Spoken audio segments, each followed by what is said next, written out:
उपस्थित इतनी भारी संख्या में मेरे बहुत ही सम्मानित बुजुर्ग, मेरी प्यारी बहनें, मेरे नौजवान साथी, यहाँ पर हमारा सारा कमेरा वर्ग बैठा है जो दिन रात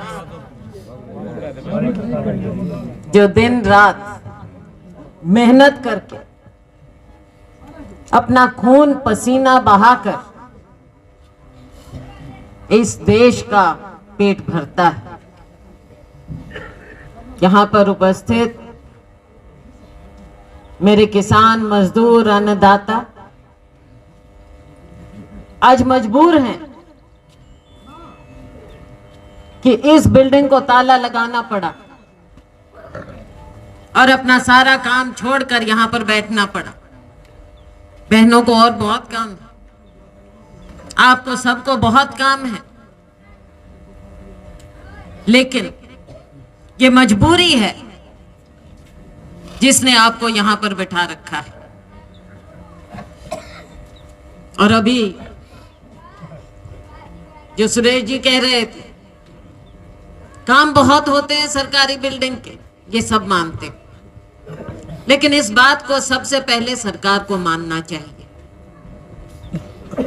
कि जो यहां काम रुका हुआ है उसका नुकसान सबको हो रहा है, लेकिन जो आप यहां पर बैठे हैं इतनी संख्या में, आपकी भी तो कोई बात है, कोई मांग है। आज 17 गांवों के लोग जिनके साथ ये इतनी बेइंसाफी हुई है, मुआवजे के लिए बैठे। क्यों बैठना पड़ा? और बात सिर्फ ये नहीं है कि सरकार की गलत नीति, बात ये भी है कि एक और गलत नीति और दूसरी ओर व्यापक भ्रष्टाचार, ऊपर से नीचे तक भ्रष्ट है ये सरकार। आपने देखा है दिन ब दिन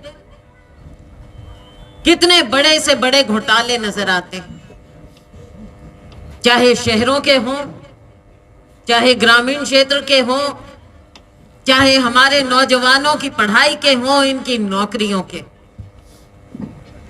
या फिर हमारे किसानों के मुआवजे की बात। क्या सरकार को दिख नहीं रहा जो मांग है ये क्या अनुचित मांग है? क्या आपस में अफसरों में इतना तालमेल नहीं है? असलियत सबने देखी, मुआवजा मिलना चाहिए था। कुछ लोग मानते हैं और कुछ नहीं मानते। साथियों, ये सारा कुछ इशारे पर होता है, अपने आप से कोई अफसर ऐसे नहीं कर रहा, और अगर भ्रष्ट है तो उसके खिलाफ सरकार कभी भी कार्रवाई कर सकती है। ये कहीं ना कहीं इशारा है, ये किसान मजदूर विरोधी सरकार है। जब 3 काले कानूनों के खिलाफ हमारा मजदूर, हमारा किसान सड़क पर बैठा था, सर्दी में, गर्मी में, बारिश में, क्या सरकार ने उनकी सुध ली? क्या कोई कहीं गया? हम गए, आप लोग बैठे थे, जगह जगह बैठे थे, दिल्ली के बॉर्डर पर चारों ओर बैठे थे, हर जगह हम गए, मैं खुद गई, मैंने रात बिताई अपने किसान भाइयों बहनों के साथ, हर बॉर्डर पर मैं गई थी। आज के दिन किसान मजदूर जागरूक हो चुका है। ये सरकार ये ना समझे कि कोई मासूम है और अपना नफा नुकसान नहीं समझता। तब आप लोगों के ऊपर लांछन लगाते थे कि इनको तो कांग्रेस गुमराह कर रही है। क्या किसान नहीं जानता उसके ऊपर क्या बीतती? और क्या जब चुनाव नजदीक आए तो तीनों काले कानून वापस लिए इस सरकार ने? क्या नहीं लिए? क्योंकि उन्हें राजनीति खेलनी। चुनाव की बात थी, चुनाव से डर गए, आप लोगों से डर गए और वो सारा सब कुछ रचा गया। तो साथियों, मुझे ये बताइए, मेरे भाइयों, मेरी बहनों, इस सरकार पर क्या भरोसा? नीति की बात कही, कब आपसे बातचीत हुई?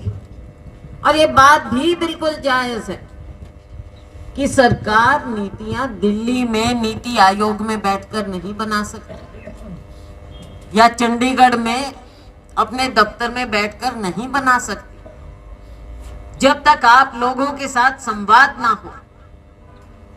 संवाद के बाद ही, हम तब भी यही कहते थे कि जो आप ये तीनों काले कृषि कानून लेकर आए, आपने किससे संवाद किया?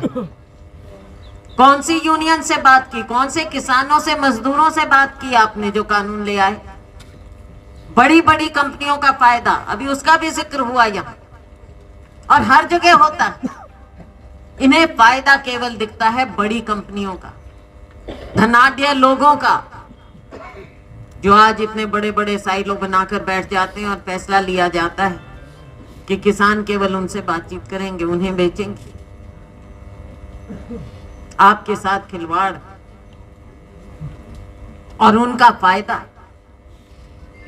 ये याद रखना चाहिए सरकार को कि अगर हमारा किसान और मजदूर मरता है तो इस देश में कभी खुशहाली नहीं आ सकती। चार लोगों को खुशहाल करके, उनकी कंपनियों को मुनाफा देकर आम नागरिक को आप खुशहाल नहीं कर सकते। आप झांक कर देखिए, एक एक मजदूर की आंखों में, एक एक किसान की आंखों में, मेरी इन बहनों की आंखों में, आपने इन्हें दिया क्या? आज केवल पीड़ा है। आप इनके आंसुओं को नहीं पहचानते, इनके दर्द को नहीं पहचानते। तोहफे तो देते हैं रोज के रोज। जैसे चुनाव खत्म हुए, पेट्रोल डीजल की कीमत बढ़ती गई, अभी और सिलेंडर की कीमत बढ़ती और अभी और बढ़ेगी। चुनाव तक रोक रखा था क्योंकि वोट चाहिए, लेकिन साथियों, इस तरह की बात ज्यादा दिन नहीं चलती है। लोकतंत्र है ये, लोकतंत्र में लोगों का राज होना चाहिए। और जब जब कोई भी सरकार गलत होती है, ये जनता उसको दिखाती। और मैं खड़ी हूं आपके सामने, हमसे गलतियां हुई, आपने हमको भी दिखाया। तो इसलिए ये कोई राजनीति की बात नहीं, बात ये है, मूल बात ये है कि जनता की, गरीब की, किसान की, मजदूर की, बहनों की आवाज को सुनना होगा। और आज मैं आपके बीच में आई यही बात, इसी बात के लिए कि हम आपके साथ हैं, मैं आपके साथ हूं, कांग्रेस पार्टी आपके साथ है इस दर्द में। और आपकी इस आवाज को हम उठाएंगे, किसान, मजदूर के, गरीब के, बहनों के साथ कंधे से कंधा मिलाकर हम चलेंगे। आगे के लिए हमने इन सब बातों से सीखना है। आने वाला समय आपका समय, और मैं आपको विश्वास दिलाती हूं कि कोई भी पॉलिसी हम बनाएंगे, आप लोगों के साथ बातचीत करके, संवाद करके ही पॉलिसी बनेगी। और इस तरह से नहीं होगा ये मजाक कि जनता यहां पर बैठे, सरकारी बिल्डिंग पर ताला लगे और सरकार उसकी सुध भी ना ले। ये लोकतंत्र नहीं है, लोकतंत्र नहीं है, ये तानाशाही। और तानाशाहों के दिन अब लद गए हैं। मैं आप सभी से, आपके साथ यही बात कहती हूं कि आपके दर्द में हम आपके साथ हैं और आपकी आवाज को हम पूरी ताकत के साथ उठाएंगे। इन्हीं शब्दों के साथ आपका बहुत बहुत धन्यवाद। जय हिंद।